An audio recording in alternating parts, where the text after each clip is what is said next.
There's a moment almost every social worker knows, and if you're new to the profession, just wait. You'll meet it soon enough.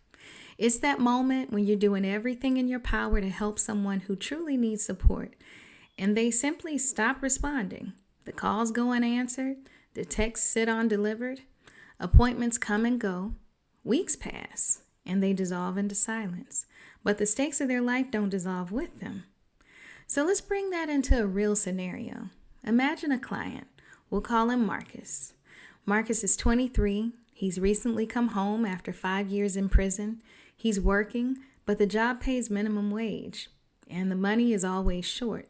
So he and his co-parent are arguing constantly. He has untreated health issues, and the bills are past due, and housing is unstable. Everything is piling up at once in his life, and he's just trying to hold it together with both hands. Every time you talk to him, he says the same hopeful things. I'll come in tomorrow. I'm finishing the paperwork. I'll call you next week. And then, silence. And it stretches on. You keep reaching out. Different times, different ways, different tones, but still nothing. And in that silence, you know the situation is getting worse because eviction dates don't pause and medical symptoms don't go away without treatment. And you can feel the opportunity window closing, but you can't even get him on the other side of the door. Then finally, you have to face the big question. Do you close the case because there's no engagement? Or do you keep it open because you're genuinely worried something will happen if you don't? So do you hold space or do you step back? There isn't really a clean answer here. This is one of those places where policy and reality bump right into each other and they don't quite match. And here's something every experienced social worker knows. Even if we don't say it out loud, sometimes we hold a case longer than we're supposed to. Sometimes we bend engagement rules because the alternative feels like abandoning someone who's just barely hanging on. But extending grace isn't just a single act of kindness. It's shaped, often unconsciously, by who we identify with, who we worry about, and who triggers our protective instincts. And if we're not paying attention, those human responses can turn into unequal treatment. But I want to be clear, that kind of behavior doesn't make us unethical. It means we're working inside a system that gives us impossible choices and trying to make human decisions in inhumane situations. So, when you're in a moment like this, here's a compass I return to.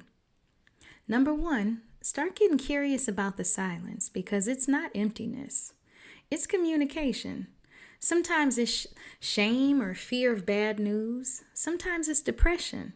Or it could be something as simple as a phone being cut off. And sometimes it's everything hitting us all at once. Then ask yourself, what actually protects this client right now? Not in theory, but in the world he's actually living in. Does giving him more help, more time, help him stabilize? Or does it keep another crisis from being addressed? And somewhere in all of this, another question appears. At what point does your persistence turn into pressure? And when does a well-intentioned check-in start to feel like you don't see him as a capable adult? Because dignity moves in both directions. His dignity as someone trying to survive, and your dignity as a professional trying to navigate a system stretched past its limits. Now let's talk about where AI fits into this, because sooner than we think, AI systems will be asked to interpret situations like Marcus's. They'll see the missed calls and return messages and the paperwork that never came back, and they'll score it. They'll label it, even categorize it, and recommend decisions based on it. But AI doesn't understand the chaos of poverty. It doesn't understand the paralysis of trauma. And it doesn't get the fear that comes with feeling like you're already failing. It certainly doesn't understand the silence of somebody who's drowning. AI sees the data, but we see context. And unless we build ethical guardrails, AI will mistake struggle for disinterest and silence for non-engagement. This is exactly why social workers need a structured way to guide how we think about AI, a way to interpret the gray before the algorithm makes the call, And that's what AI integrated reflective practice, or AIRP, as I like to call it, is all about. It gives us a framework for slowing down, asking the right questions, and making sure the technology mirrors our ethics, not our assumptions, and not our fears.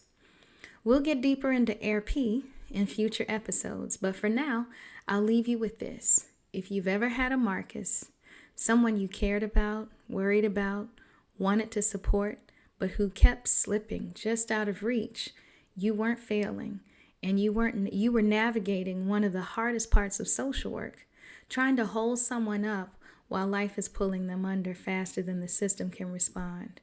And that's why our ethical clarity matters, because AI is coming, and if we don't define what engagement actually looks like, technology will make decisions that we would never make ourselves. So remember, there are no easy answers, only better questions and better guardrails. I'll see you on the next one.